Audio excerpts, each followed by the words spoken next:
Ya, Assalamualaikum warahmatullahi wabarakatuh. Ini saya akan membuka pemaparan materi dari kelompok kami, dari kelompok 6, tentang perlindungan terhadap perempuan Turki dan di Indonesia. Sebelumnya, kami ingin memperkenalkan terlebih dahulu anggota kelompok kami.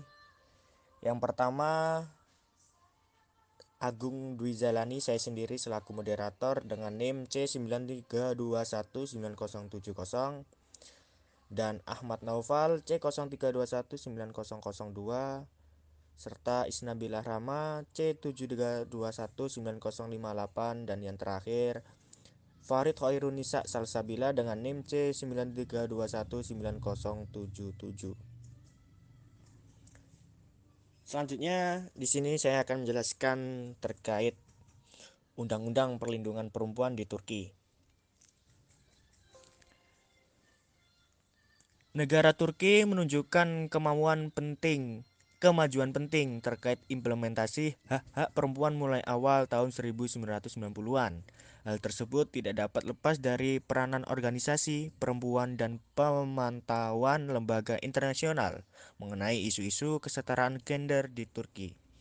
Perkembangan dapat dilihat melalui peranan instansi pemerintah dalam membuat kebijakan-kebijakan perspektif gender yang menjadi anggota bersama dengan otoritas publik. Pemerintah negara Turki sejauh ini telah melakukan reformasi hukum terkait kesetaraan gender di negaranya. Turki mengubah pasal 41 dari konstitusi negara pada Oktober 2001 dengan diubahnya definisi keluarga sebagai entitas yang didasarkan atas kesetaraan gender, yang menyebutkan bahwa keluarga adalah pondasi masyarakat Turki yang didasarkan atas kesetaraan antara pasangan. Pemerintah juga menambahkan pernyataan bahwa mereka bertanggung jawab untuk menegakkan kesetaraan antara laki-laki dengan perempuan melalui pasal 10 pada 7 Mei 2004 KUHP Turki, Turkish Penal Code, yang telah melalui proses revisi mulai diberlakukan pada tahun 2004 sebagai salah satu upaya Turki untuk mencapai kesetaraan gender dengan pasal-pasal perlindungan yang berlandaskan hukum terkait hak asasi perempuan serta hukum yang menindak bentuk kejahatan dari kekerasan yang merugikan kaum perempuan. Lalu untuk selanjutnya yaitu hal tersebut diikuti dengan implementasi hukum sipil Turki yang baru pada 22 November 2001 dan mulai diberlakukan secara efektif pada 1 Januari 2002. Disahkannya hukum yang baru tidak lepas dari upaya 126 organisasi perempuan dan dukungan dari Uni Eropa. Peraturan yang baru menghapuskan supremasi laki-laki dan menegaskan prinsip kesetaraan antara laki-laki dan perempuan dalam keluarga. Seperti antara lain pembagian properti yang sama antara suami dan istri, penetapan usia minimum untuk menikah menjadi 18 tahun dari yang sebelumnya 17 tahun untuk laki-laki dan 15 tahun untuk perempuan, sistem pembagian hak waris memperoleh orang tua tunggal untuk mengadopsi, penegasan bahwa suami bukan selalu menjadi kepala keluarga sehingga suami dan istri sama-sama memiliki hak yang sama dalam pengambilan keputusan, hak yang sama atas properti yang diperoleh selama pernikahan, penghapusan konsep anak haram untuk anak-anak yang lahir di luar pernikahan, dan sebagainya. Lalu selanjutnya Undang-Undang Perlindungan Perempuan di Indonesia. Pertama, Undang-Undang Nomor 39 Tahun 99 tentang HAM. Dengan adanya UU HAM, semua peraturan perundangan harus sejalan dan prinsip-prinsip perlindungan HAM seperti diatur dalam UU ini. Di antaranya penghapusan diskriminasi berdasarkan agama, suku, ras, etnik, kelompok, golongan, status sosial, ekonomi, kelamin, bahasa, dan keyakinan politik. Pelarangan diskriminasi diatur dalam pasal 3 ayat 3 yang berbunyi, setiap orang berhak atas perlindungan hak asasi manusia dan kebebasan dasar manusia tanpa diskriminasi. Yang kedua itu Undang-Undang Nomor 23 Tahun 2004 tentang penghapusan KDRT. Asas PKDRT terdiri dalam pasal 3 yaitu penghormatan hak asasi manusia, kedua keadilan dan kesetaraan gender, ketiga non-diskriminasi, dan keempat perlindungan korban. Adapun tujuan PKDRT sebagaimana disebutkan dalam pasal 4 adalah untuk mencegah segala bentuk kekerasan dalam rumah tangga, melindungi korban kekerasan dalam rumah tangga, Yang ketiga, Undang-Undang Nomor 12 Tahun 2006 tentang Kewarganegaraan. Pengaturan yang menghilangkan diskriminasi berdasarkan jenis kelamin, diantaranya adalah diperbolehkannya istri melakukan perkawinan campuran berbeda kewarganegaraan. Untuk memilih kewarganegaraan sendiri, istri diperbolehkan memilih untuk tetap dalam kewarganegaraan Indonesia atau pindah kewarganegaraan mengikuti kewarganegaraan suaminya, sekalipun hukum negara asal suaminya menuntut kewarganegaraan istri mengikuti kewarganegaraan suami. Yaitu tentang Undang-Undang Nomor 21 Tahun 2007 tentang Pemberantasan Tindak Pidana Perdagangan Orang atau PTPPO. Sudah semestinya ada sebuah peraturan khusus tentang tindak pidana perdagangan orang yang mampu menyediakan landasan hukum formil dan material sekaligus. Undang-undang itu harus mampu mengurangi rumitnya jaringan perdagangan orang yang berlindung di balik kebijakan resmi negara. Misalnya penempatan tenaga kerja di dalam dan di luar negeri. Demikian juga pengiriman duta kebudayaan perkawinan antar negara, hingga pengangkatan anak. Keberadaan undang-undang ini merupakan bukti keseriusan negara Indonesia untuk mengurangi bahkan menghapuskan perdagangan orang atau yang disebut dengan trafficking in person. Poin yang selanjutnya yaitu poin kelima, membahas tentang undang-undang politik. Undang-Undang Nomor 2 Tahun 2008 tentang partai politik yang terakhir telah diubah dengan Undang-Undang Nomor 2 Tahun 2011 tentang partai politik dan Undang-Undang Nomor 10 Tahun 2008 tentang pemilihan umum anggota DPR, DPD, dan DPRD yang terakhir telah diganti dengan Undang-Undang Nomor 8 Tahun 2012 tentang pemilihan umum anggota DPR, DPD, dan DPRD. Kedua undang-undang ini merumuskan aturan tentang bentuk diskriminasi positif atau yang disebut dengan affirmative action berupa kuota 30% bagi perempuan di ranah politik Indonesia. Yang selanjutnya yaitu poin ke-6, membahas tentang Kepres nomor 181 tahun 1998 tentang pembentukan Komisi Nasional Anti Kekerasan Terhadap Perempuan atau Komnas Perempuan yang diubah dengan Perpres nomor 65 tahun 2005. Komisi Nasional Anti Kekerasan Terhadap Perempuan atau Komnas Perempuan adalah mekanisme nasional untuk penegakan hak asasi manusia perempuan di Indonesia. Komnas Perempuan lahir dari rahim Pergulatan Gerakan Perempuan se-Indonesia dan merupakan jawaban pemerintah Republik Indonesia terhadap tuntutan Gerakan Perempuan agar negara bertanggung jawab terhadap kasus-kasus kekerasan terhadap perempuan selama konflik dan kerusuhan pada Mei 1998. Presiden Habibie meresmikan pembentukan Komnas Perempuan melalui Kepres nomor 181 tahun 1998 yang kemudian diubah dengan Perpres nomor 65 tahun 2005. Baik, di sini saya akan menjelaskan tentang Undang-Undang Perlindungan Hukum Terhadap Perempuan dalam Islam. Dalam hukum Islam, kekerasan terhadap perempuan adalah bentuk kriminalitas atau jarimah.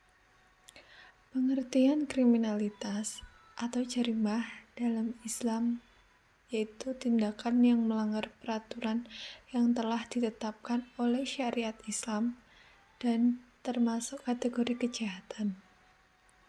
Sementara kejahatan dalam Islam sendiri adalah tercela atau al-khabih yang ditetapkan oleh hukum syara, bukan yang lain, sehingga apa yang dianggap sebagai tindakan kejahatan terhadap perempuan harus distandarkan pada hukum syara.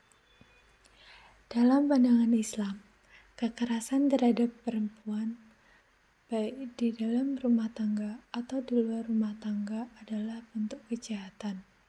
Apalagi jika suami menyakiti istri dengan memukulnya hingga terluka. Hal ini jelas masuk dalam kategori tindakan kekerasan terhadap istri. Selanjutnya, sudah dijelaskan dalam Al-Quran surat Ar-Rum ayat 21 yang artinya sebagai berikut. Dan di antara tanda-tanda kekuasaannya ialah menciptakan untukmu istri-istri dari jenismu sendiri atau pasangan, agar kamu cenderung dan merasa tentram kepadanya. Dan dijadikannya di antaramu rasa kasih dan sayang. Sesungguhnya pada yang demikian itu benar-benar terdapat tanda-tanda bagi kaum yang berpikir. Selanjutnya dikatakan pula bahwa manusia yang baik adalah yang tepat dan tepat, pada istri dan anak-anak perempuannya. Atas dasar inilah maka asumsi setiap manusia dalam Islam adalah merendahkan atau melecehkan perempuan, yang merupakan kesalahan besar. Karena sifat merendahkan, melecehkan, atau mencederai, apalagi menindas manusia, merupakan pendekatan terhadap hak-hak Tuhan. Karena Tuhan mengecam kekerasan cara pandang demikian. Selanjutnya yakni studi kasus pelindungan perempuan dari kekerasan terganjal pandemi dan regulasi. Pandemi tidak menyurutkan kasus kekerasan pada perempuan. Komnas Perempuan mencatat selama pandemi, kasus kekerasan pada perempuan justru melonjak dan bergeser ke ranah dunia maya. Komnas Perempuan mencatat pada masa pandemi, virus corona telah menjadi lonjakan kasus kekerasan dalam rumah tangga yang tidak kecil. Wakil Ketua Komnas Perempuan, Mariana Amriudin, mengatakan selain lonjakan jumlah kasus, terjadi pula pergeseran pola dan model kekerasan. Terjadi pola kekerasan yang meningkat pada masa pandemi, yaitu kekerasan berbasis cyber yang membutuhkan pemahaman dan penanganan khusus. Ditambahkannya, data ini bisa jadi lebih besar karena tidak semua korban melaporkan kasusnya. Korban KDRT kenapa tidak muncul dalam pengaduan? Karena mereka kalau tidak datang langsung tidak bisa. Sebelum pandemi sering kesini tuh korban KDRT yang layanan online sedikit sekali. Begitu terjadi pandemi, pengaduan online naik 200% dan aduan offline KDRT turun. Ini karena psikologi korban tidak mau mengadu lewat alat atau online. Mereka maunya bertemu langsung, curhat, menangis, komunikasi begitu. Faktor ekonomi, psikologis, dan sosial yang menjadi pemicu terjadinya kecelasan membuat perempuan dan anak paling sering menjadi korban. Untuk itu, Kementerian Kesehatan merilis pedoman dukungan kesehatan jiwa dan psikososial pada masa pandemi COVID-19. Hal ini diperkuat dengan pernyataan gugus tugas percepatan COVID-19 yang disampaikan kantor staf kepresidenan bahwa persoalan 20% masalah yang dihadapi selama bahkan pandemi ini adalah persoalan kesehatan, sementara 80% adalah psikologi. Kantor staf presiden dan Kementerian Pemberdayaan Perempuan Perlindungan Anak menginisiasi layanan psikologi untuk sehati jiwa yang disingkat Sejiwa. Ini merupakan bagian untuk upaya pemerintah membantu melindungi kondisi psikologi perempuan dan anak di tengah wabah COVID-19. Perintah menilai gangguan jiwa pemicu terjadinya kekerasan. Sekian dan terima kasih atas presentasi dari kelompok kami. Kami mengucapkan mohon maaf sebesar-besarnya jikalau dari presentasi atau pemaparan kelompok kami terjadi kesalahan. Akhirul kalam, wassalamualaikum warahmatullahi wabarakatuh.